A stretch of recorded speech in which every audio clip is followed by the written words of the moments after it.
The mathematical story of the human genesis.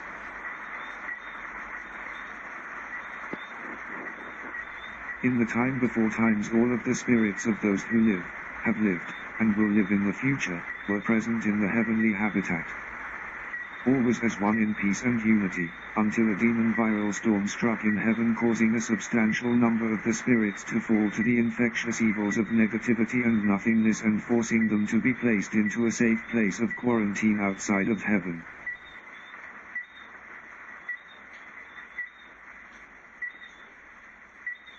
Many of these stricken spirits pleaded with the great ones and ones of heaven to be allowed to re-enter in through its sealed gates, but each time their requests would be denied, and so, the unrest amongst them would continue to grow.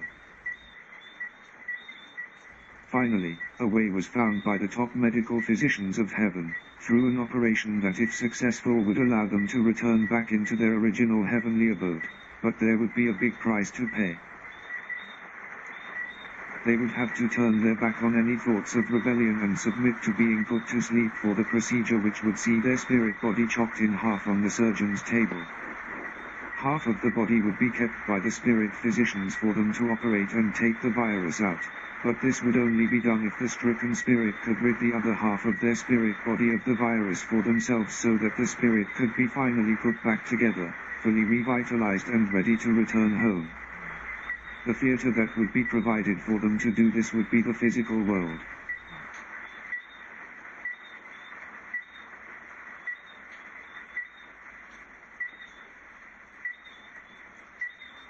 Many tears would be shed as the necessary slaughter on the border of heaven took place, but the most rebellious of the fallen angels would refuse to submit to the physician's operation table, forcing them to remain contained in quarantine, locked away outside the boundaries of the original heavenly abode.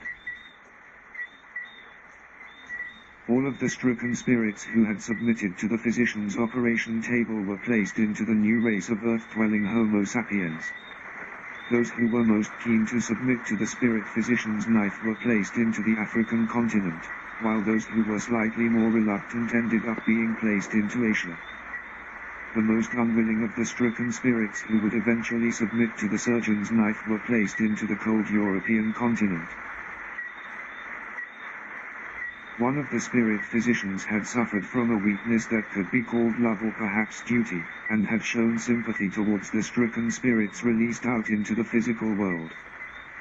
Because of this weakness, the duty-bound physician sought permission to enter into the physical world and help the stricken spirits to rid themselves of the demon virus, so that they would be able to get back into the heavenly abode. After much debate in heaven amidst concerns over the possible reintroduction of the demon virus into their precious sanctuary, the physician was granted permission to enter into the physical world, but with certain strict conditions applied.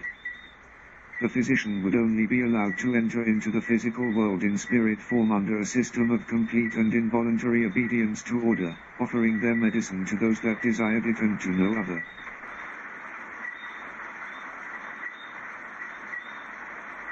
From the confines of his dungeon, the most rebellious of the fallen angels could see the results of the spirit physician's attempts to heal the stricken spirits who had abandoned him and submitted to being tested through the trials and struggles of the physical world, and was angered by the sight of many who had managed to successfully make a return to their original heavenly habitat, free of the demon virus that had previously haunted them.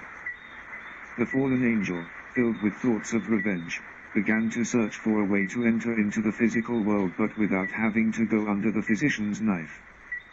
He noticed that the spirit physician had been granted permission to enter the physical world if only in spirit form, but he knew that such a pass would not be granted to him. He was convinced that there must be another way and stumbled across it by noticing that the more he acted in opposition to the spirit physician in the physical world, the more a new secret route became uncovered.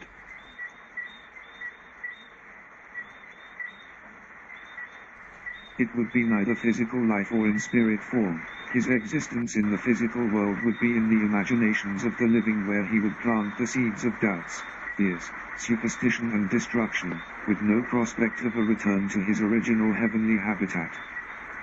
But in all his actions within the imaginations of those in the physical world, He lacked the ability to condemn his victims to the eternal void of nothingness, as only the untampered actions of the individual could bring that result.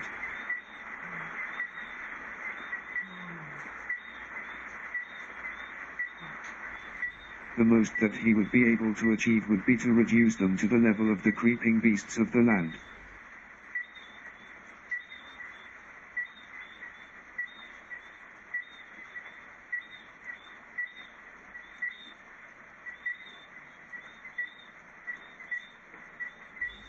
But even in that state there was still an opportunity for the stricken spirits to find some form of redemption, enabling them to at least cast a wandering shadow in that most precious of places.